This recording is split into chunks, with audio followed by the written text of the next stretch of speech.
You're listening to Ghostumentary Scary Short Stories, original pieces updated throughout the week. Hunting Bigfoot.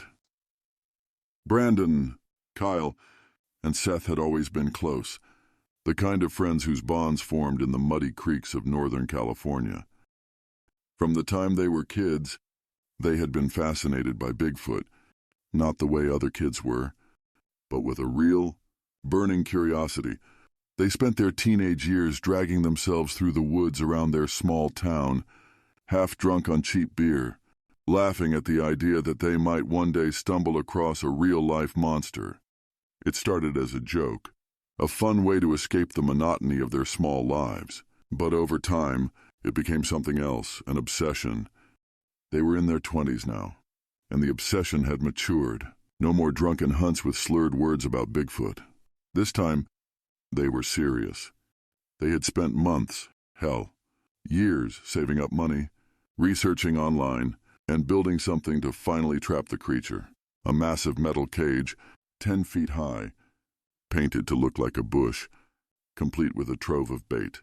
Berries, nuts, salmon, even elk meat. It was their masterpiece. They were no longer just curious boys. They were hunters now. This time, they'd prove Bigfoot existed, or they'd die trying. The hike to their chosen spot was brutal. They had never been this far into the woods before. The cage, which weighed over 300 pounds, had to be dragged, shoved, and heaved up a rocky, forested hill.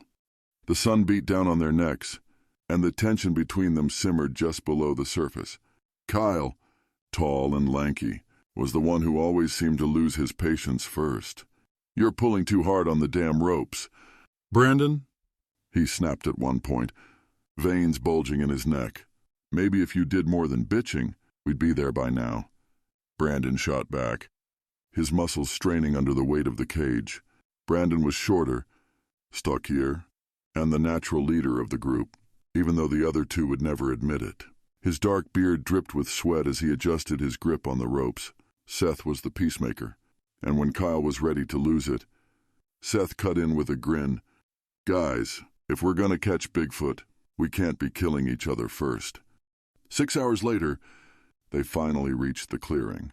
It was perfect, isolated, far from any trails, with dense trees all around and a stream nearby. The kind of place where something big, something secret, could live without being seen for decades. They set up the trap carefully, each step deliberate. The bait was laid out like an offering, the cage locked with a complex system of ropes and pulleys. By the time they were done, it was nearly sunset, the sky turning an ominous red above the tree line. They walked back to their camp, a mile from the trap, feeling both exhausted and exhilarated. This was it. This was the moment they had been building toward for years. Around the campfire, they cracked open beers and fell back into their familiar rhythm, laughing and talking about what they would do when they caught Bigfoot. They fantasized about fame and fortune, how they'd show all the skeptics who ever laughed at them. Seth, always the dreamer, imagined selling the story to Hollywood. Kyle imagined book deals and interviews. Brandon, more grounded, just wanted to see it for himself. One by one, they fell asleep, their excitement slowly giving way to exhaustion. The forest, once alive with the sounds of night creatures, seemed to settle into an eerie silence. Then, the sound came. It was subtle at first, like the low rumble of distant thunder, but it grew louder. It wasn't thunder at all. It was a screech, something primal, something alive. Brandon bolted upright, his heart hammering in his chest. Seth was already awake, his face pale in the firelight. "What the hell was that?" Kyle muttered, still half asleep. They looked at each other. The same thought crossed their minds at the same time. The trap. Without another word, they grabbed their flashlights and bolted into the woods. Adrenaline pumped through their veins, making the mile-long sprint to the trap feel like nothing.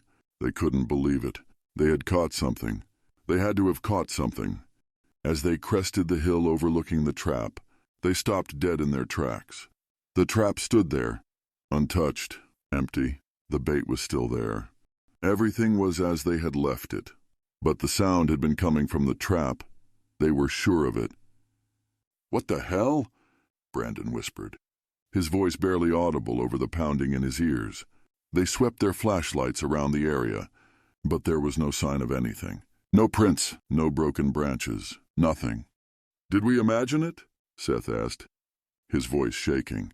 Kyle, ever the skeptic, stepped forward, his light dancing over the ground. "Maybe it was just—" He never finished his sentence. A sudden cracking sound echoed through the woods. Seth, who had stepped back toward the camp, froze. The branch fell from nowhere, striking him in the chest, a jagged splinter stabbing into his throat. Blood sprayed across the forest floor as Seth dropped, gasping and clutching his neck. Brandon and Kyle rushed to him, but the wound was deep. Blood poured from Seth's neck, soaking the ground beneath him. His wide, panicked eyes told them all they needed to know. Seth was dying. Then they heard it again, the screech, louder this time, angrier. Brandon bolted. "I'm getting help!" he screamed as he sprinted into the night, leaving Kyle with Seth. But the scream came again, this time from the direction Brandon had run. A sharp, human scream. Brandon's. Then nothing. Kyle's hands were slick with Seth's blood as he frantically tried to think. "Hold on. Just hold on," he whispered. He knew Seth didn't have much time, but they were hours from help, hours from any hope. His heart pounded in his ears, drowning out everything but the awful, unnatural silence that followed the scream. Then Kyle saw it. The branch that had hit Seth, it wasn't natural. It had been sharpened, fashioned into a weapon. Someone, or something, had set a trap. A sudden realization struck him. Brandon wasn't getting help. Brandon wasn't coming back. Kyle hoisted Seth onto his shoulder, his muscles burning under the weight. He had to try.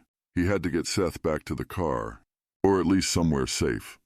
As he stumbled through the forest, his flashlight flickered over the blood-soaked dirt. This was where Brandon had fallen. But where was he?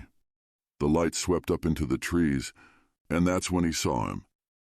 Brandon hung from the highest branch, his neck twisted at an unnatural angle, his body tied up in what looked like ropes made of thin branches, like the forest itself had reached out and claimed him. His dead eyes stared blankly into the night, and for the first time, Kyle felt real, bone-deep terror. He dropped Seth to the ground, frantically scanning the woods around him. He was alone, utterly alone. The forest pressed in, the silence heavy and suffocating. And then came the scream. Kyle turned, and there it was, his lifelong obsession, standing just feet from him. Bigfoot, its hulking form loomed in the darkness, its eyes glowing with rage. Before Kyle could move, the creature reached down and grabbed Seth by the head. The cracking sound that followed was unmistakable. Seth's skull, crushed like an eggshell. Kyle stepped back and heard a deafening crack. Then he found himself knocked to the ground. The wind and nearly his life knocked out of it. Kyle screamed, but his voice was swallowed by the woods. Bigfoot snarled, turning away and dragging Seth's limp body into the darkness. Kyle tried to stand, but something snapped beneath him. Both his ankles were shattered, bone exposed and glistening in the dim light. He screamed again, helpless, paralyzed by the pain. From the trees came the sound. Not one scream, dozens. Surrounding him, Bigfoot wasn't alone. They were everywhere, and they were hungry. The last thing Kyle saw was the glow of their eyes closing in on him, and he realized, in the final moments before the pain became too much to bear, that they had never been the hunters. They were the prey. Looking for more scary tales? Subscribe to our podcast and visit ghostumentary.com. Let us know what you think or share with us your scary tales. We might just make a new story from it.